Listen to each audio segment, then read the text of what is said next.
All right, we're getting close to game time. I've got another quick look at some film. I want to look at this Chip Kelly GoGo Pro. What am I talking about? I'm not talking about pro offense. I'm talking about pass run option. Chip is fooling around with these options, and he's fooling around with the motions, and he's fooling around with the RPO pop pass stuff. And now he's mixing in some of this. Well, he's fooling around with unbalanced sets a lot, and this is happening. This has exploded in the past year, where even in the NFL, teams are fooling around with this stuff. You wouldn't always see too many 4 and 5 eligibles to one side of the field. You're seeing it now. And some of these guys in college are even doing them to the boundary where there's not much room and you're piling everyone up, which of course makes a huge amount of room on the other side. Anyway, it's all about space and all that. But Chip's fooling around with all of this, and now he's doing the go-go. And what I love about the history of this is I talked a little bit about it with Will Stein and his background, the triumvirate of power spread. And it goes before that, but this is the triumvirate in the 2000s. Urban Meyer, Gus Malzahn, Art Browse. Well, Chip went to Rodriguez, and that's where one of the guys Urban went to. So he was in the vein of the Urban Meyer stuff, though Chip's mentor was really Gary Crowton, who runs his own style of spread. Another story for another day. But Chip also had some Art Browse influence, just a little bit, but more the air raid-ish stuff, which Art Browse is in that line, but it's not really like the Leach stuff. But Chip has a little effect of that too. Then the middle area, that Gus Malzahn with all the timing option and misdirections and all that. Well, Chip's doing it in a pro, and I'm talking about pro style now. Again, I'm talking about the Shanahan, the McVay stuff. Chip's doing it more like that. But this go-go is from Brock Marion. This go-go set, this go-go offense, and it's a heavy power spread. It's not like about spread passing. There's a lot of power run into it. And, Brock Marion's come up with this, been doing it a while, and he's a Gus Malzahn disciple. So now Chip's fooling around with this. I kind of love it. So you got the whole bag of mix, the whole power spread, kind of like Will Stein, and then the pro style too. And so he motions into this, and I'll show you it. And then he runs this pass run option off of it. Okay. And he also did some other things, the throwback touchdown. I want to show you that too to JJ. Some other mixed stuff when they went on that last touchdown. Well, not the last touchdown, but the one that kind of sealed the deal. Oregon was starting to come back. It was crazy. It was, I'm telling you, the score line wasn't as close as it looked, but they were almost making this a game. And then Chip got a touchdown, sealed the deal. And that's when he did the go-go and some other stuff. So I want to show this stuff. This is like knocking it out as a wrap. And then I will do my wrap video and what I think's going to happen in this game tonight. Okay, so first let's go chronologically. We'll start with this throwback touchdown that really, I think, this touchdown to JJ. Then the next one was a big run by Henderson, which was great counter blocking. Again, go to Zach Smith, Minutes to Sports. He does a great job. He loves it. He's loving these. He's been yelling for these gap schemes, and they're doing it, and he's loving it. And but I just found that there was a total letdown in that defense. That defense and in the offense, everything was starting to let down. And if it wasn't for Gabriel in his fight and a couple penalties that should have been called that weren't called, and that touchdown at the end of the half, they got a couple scores there. But in the end, they were really starting to come down big time, energy-wise. So I don't really want to look at that, but I do want to look at this because I think this shot play touchdown is what really ended it in my eyes, and really put the kind of ended it. And then later in the second half, the last touchdown, the touchdown that gave him 41 points, kind of put the nail in the coffin. But anyway, so Zach talks about when they used to do this with Johnny Dixon, the rollout left throwback. And I don't even want to steal his thunder on it. There's names they used for it and all this stuff. So I'm just telling you, go to his site and check it out. Go and if you get on board for his film breakdowns, they're worth it.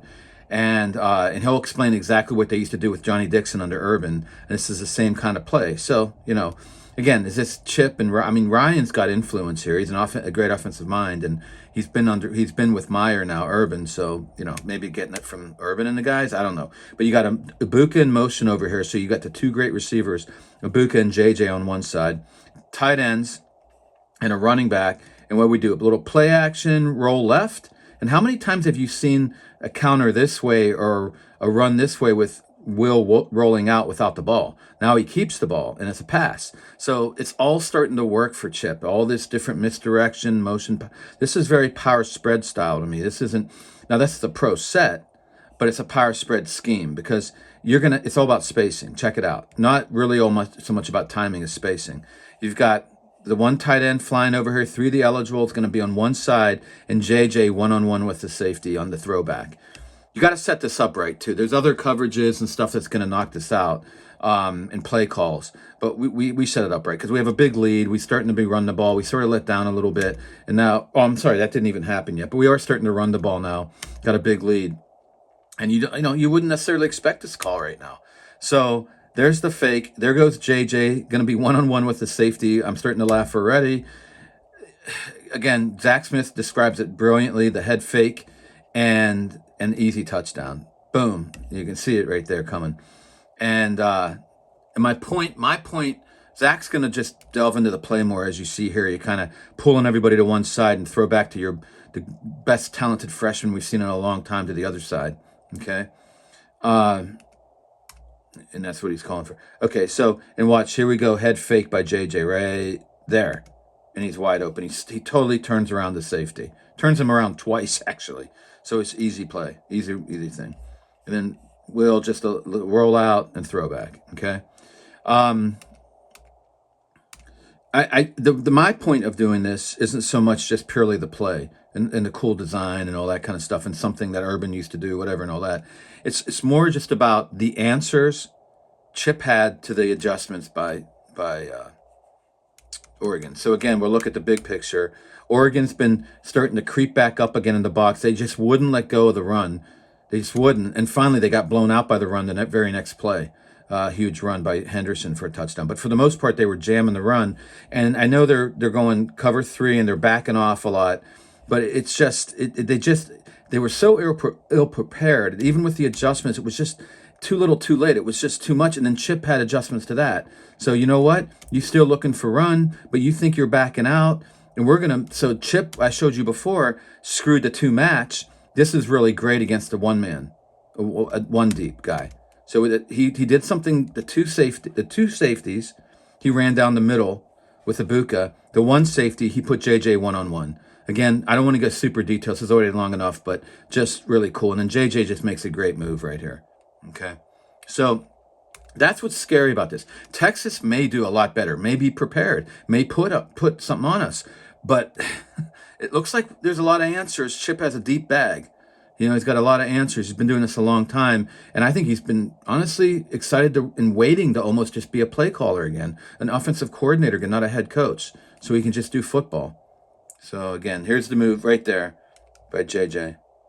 Let's just just because it's such a great move, we'll look at it one more time. Goodbye. Look at that. Boom, boom, done. Okay. So that's that. Okay, so here's the counter play in the third quarter. Now, this is after the big touchdown run by Henderson and another big counter run by Judkins. So Zach covers those. I don't want to get into those because I want to take a look more at this. This is like you have the triple stack out here, and they come out like they did some tempo, not a lot, and then they did some quick snap stuff where you're huddled and then bam to the line, okay? And I love how you run out here, do a quick stack, triple stack with 2 tight ends, the running back, and race back into this just regular 1-2 personnel set with 2 receivers on one side. Just simple stuff. And then we come back back again for the counter or pin and pull, whatever it is. I don't care either one. Gap scheme. So the bottom line is, you go out, you go back in, and then we go back out. I mean, like an accordion. He's playing around pre-snap. I talked about this accordion effect with power spread in the play calling. You throw it outside, you throw it inside, you throw it deep, you throw it short. The ultimate of Francis Schmidt, go where they ain't, like an accordion, in and out, deep and short. This is actually before the snap, out, in, out, and then after the snap, back out. So it's really cool. Come on, more motion, and look at this. Whoops! Look at the handling. I love something else. Will Howard, he's not maybe as good as C.J. Barret was. Oh my God, did I say it wrong, TJ? But yeah, no, I think that's right. So anyway, Barret, our guy, he was a great ball handler. But Will's pretty darn good. Check this out. I love how he throws this to 2. to Ibuka, and then holds the fake. You hold out the fake. You go through the fake. You keep going with the fake. So many guys don't do this. I see it better more and more. This is something back in the Clark Shaughnessy Bears, 1940s, that Sid Luckman. That was huge. And then that became bigger and bigger than the wishbone and all that stuff. But we're getting back to that again. Thank God, because you can do so much by playing out the fakes. Look at this. I love this by Will Howard. Talk about all his passing. He's getting better at the pro style, all his different leadership and all this and that. This I love. This is so, look at this. Look at these guys. Look at their eyes. Look at everybody. You know, and you already had flipped it to Ibuka. He has the ball. This is awesome. It doesn't have to be massive trickery. Just this, just little simple stuff. And Ibuka doesn't outrace them. They've got fast guys too, whatever. But just what I'm saying again, answers to the answers to the adjustments. Even if Texas is up on Ohio State, or even if they come back on Ohio State, I feel like Chip has answers. Our culture's so strong right now. Check it out here. Look at this. Remember, we're up, what is it, 31? Oh, that's still 31-0 there. Oh, so I don't even know where I'm at in the game, and who cares? I thought they had already scored a couple times. Okay, oh my God, that makes us even more insane that we're doing this up with that score. Unbelievable. No wonder why. Okay, so we got a little fake turnaround. I just enjoy it. It's just, I don't have to explain all this. It's misdirection, and it didn't work. JJ screwed up, and Zach details it. He really needed to pop in and out, or pop out and in. You have to set up the block. He's young. He does so much right in route running. But, okay, boom. Okay, whatever. But just amazing stuff. And here is the GoGo route. Ibuka in motion on the one side, and that's what the GoGo looks like. You got 2 running backs to one side, 2 other eligibles, 4 eligibles to one side. And off of this, we do the pass run option.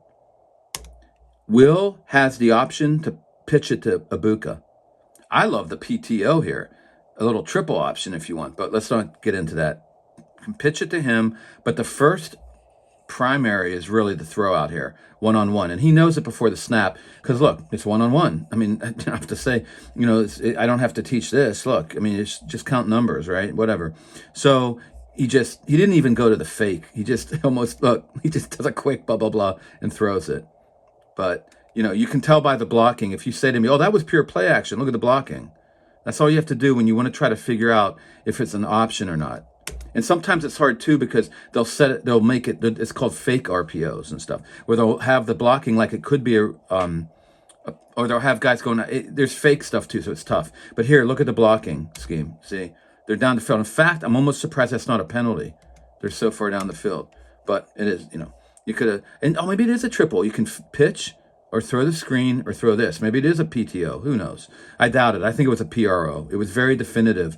This was the primary. And it didn't work. Carnell didn't get open, but just saying. So, again, Chip has a deep bag. Okay, and finally, here's that drive in the third quarter when it was 34-15. This kind of put the nail to me.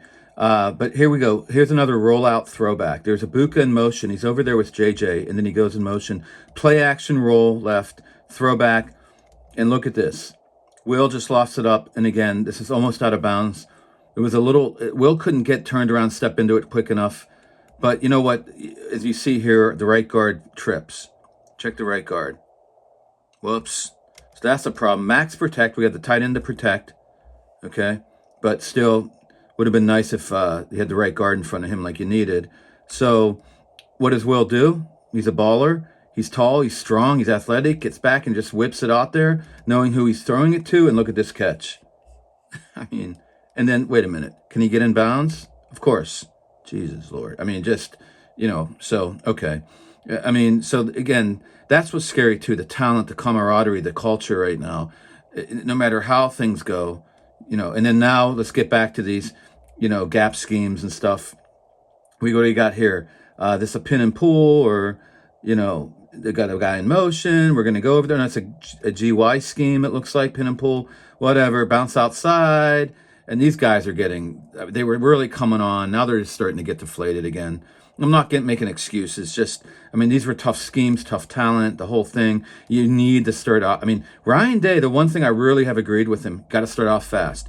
We had big starts. I am curious what happens if this doesn't happen this time. But I think we could start off fast again against Texas. Then we'll see. But, and then, you know, again, this is just so cool. See if we can get it here. This one motion, go under center, 2 motion.